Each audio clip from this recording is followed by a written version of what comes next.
యాదవ్ గారు కాంగ్రెస్ ని జాయిన్ అయ్యారు. నమస్తే అండి, వెల్కమ్ టు డిబేట్. అలాగే ప్రముఖ రాజకీయ విశ్లేషకులు గాలి వినోద్ కుమార్ గారు కూడా జాయిన్ అయ్యారు. నమస్తే అండి వినోద్ కుమార్ గారు, ఏం చెప్తారు? ముందుగా మీతోనే స్టార్ట్ చేస్తాను. వినోద్ కుమార్ గారు, కేటీఆర్ గారే స్వయంగా వెళ్లి దీనిపై ఢిల్లీకి వెళ్లి ఫిర్యాదు చేయడాన్ని ఎలా చూస్తారు?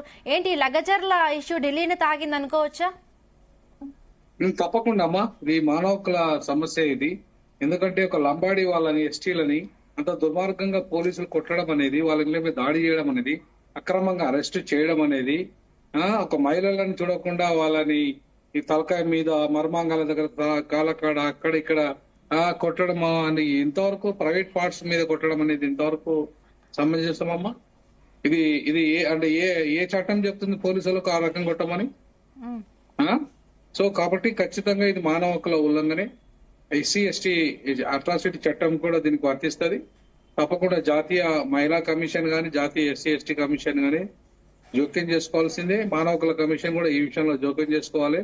రాజ్యం తన చేతిలో ఉంటే ఇష్టారాజ్యంగా చేయడానికి అధికారం ముఖ్యమంత్రికి లేదు. ఆయన దగ్గర పెట్టుకున్న హోమ్ మినిస్టర్ కూడా ఆయన దగ్గరే ఉంది కాబట్టి ఆయనే బాధ్యత వహించాలి. నిజంగా వాళ్ళు అడుగుతున్న ప్రశ్నలకు ముఖ్యమంత్రి సరి అయిన సమాధానం చెప్పగలిగితే అసలు ముఖ్యమంత్రి ఆ సీట్లో కూర్చోవడానికి నైతిక అర్హత ఉన్నట్టుగా నేను భావించాను.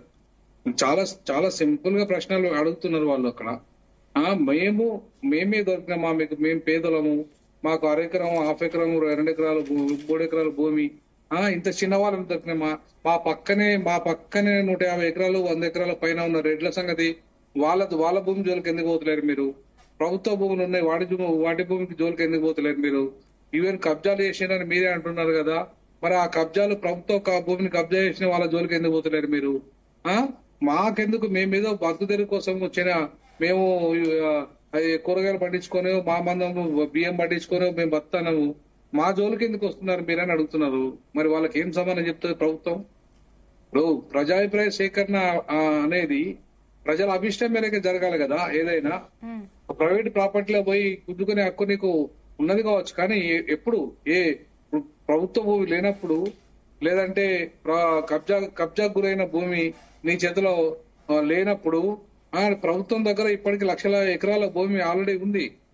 ఉన్న భూమిలో పెట్టకుండా, నువ్వు ఆల్రెడీ సేకరించిన భూమిలో పెట్టకుండా నీ ఇష్టంగా పోయి నీ కాన్స్టిట్యున్సీలో ఉన్న నీ పేద వాళ్ళ జోలికి పోయి వాళ్ళను ఇబ్బంది పెట్టడం ఏ మేరకు కరెక్టు?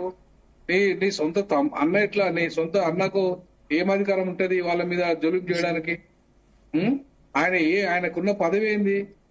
ఆయన మాత్రం ఆయన చూడ ముఖ్యమంత్రి ఏమన్నా కాదు కదా. ఇది సరి అయిన పంద కాదు కదా.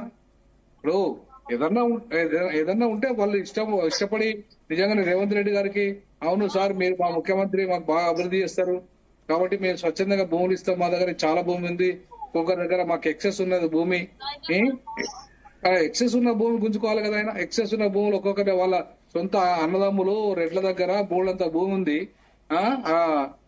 వాళ్ళ భూమి ఇవ్వనండి, వీళ్ళ భూమి జోలికి ఎందుకు వస్తున్నాయి?